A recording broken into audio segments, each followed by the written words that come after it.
Monsieur le Président, chers collègues, ce projet de budget pour 2017 nous rappelle que nous évoluons dans un cadre contraint avec la forte baisse des dotations de l'État. Notre responsabilité aujourd'hui est de traduire cette réalité dans nos orientations budgétaires au regard des objectifs que nous nous sommes fixés. Dans la continuité de l'exercice 2016, les charges générales et les subventions sont en baisse et la masse salariale n'augmente pas. Ce choix difficile mais nécessaire que nous avons fait cette année,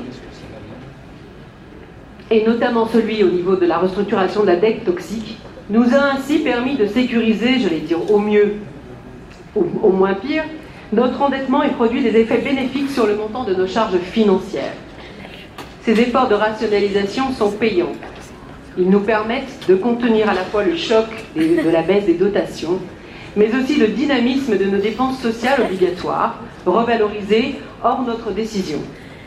Au final, l'évolution des dépenses de fonctionnement entre 2016 et 2017 a été limitée à seulement 0,3%.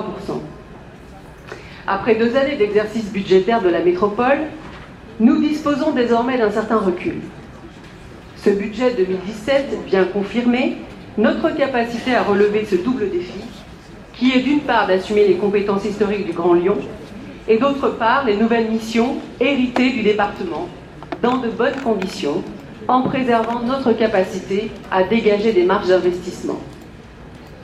D'ailleurs, l'autofinancement brut progresse de 15 millions d'euros et s'établit à un niveau satisfaisant afin de nous permettre de réaliser notre ambitieuse programmation pluriannuelle d'investissement. Et cette PPI 2015-2020 se concrétise, puisque sur les 1175 projets inscrits pour plus de 3,5 milliards d'euros, près de 954 projets sont en cours et 1,84 milliard d'euros déjà individualisés.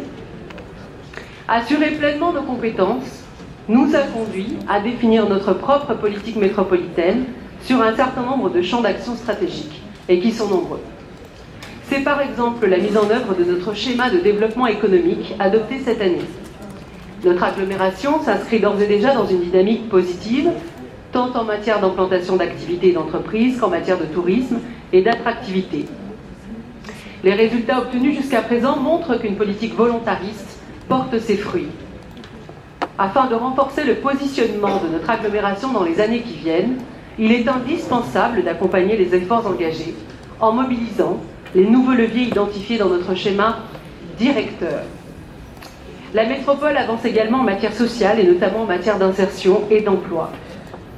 Après l'adoption et la mise en œuvre, jour après jour, de notre plan métropolitain d'insertion pour l'emploi, la gestion unifiée des crédits européens, qui fera l'objet d'une délibération plus tard aujourd'hui, nous permettra, en tant que chef de file de l'insertion, d'assurer la cohérence de notre politique, de construire désormais dans le cadre d'appels à projets avec les acteurs et les territoires autour des orientations fortes que nous avons adoptées il y a ici exactement 1 an dans cette même assemblée. Pour continuer sur cette dynamique forte, il sera indispensable à l'avenir d'amplifier nos efforts, et ce sur plusieurs fronts. Bien sûr, renforcer l'attractivité et le rayonnement de notre métropole, puisque c'est synonyme de création d'emplois et de richesses, préalable obligatoire à la redistribution.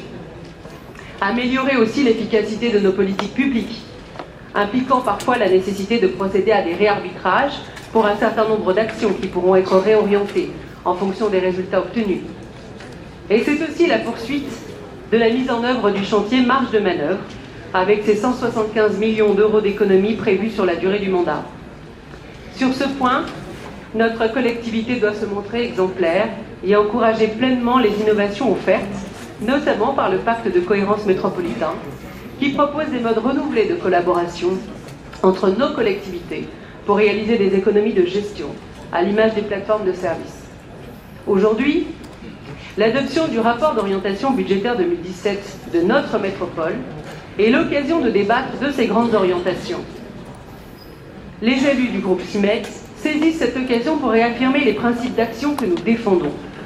Une gestion rigoureuse des deniers publics, au service d'une politique d'investissement ambitieuse pour nos territoires, assurant un développement équilibré sur l'ensemble de la métropole, afin d'assurer une juste répartition des richesses et des emplois à nos concitoyens. Je vous remercie. Merci.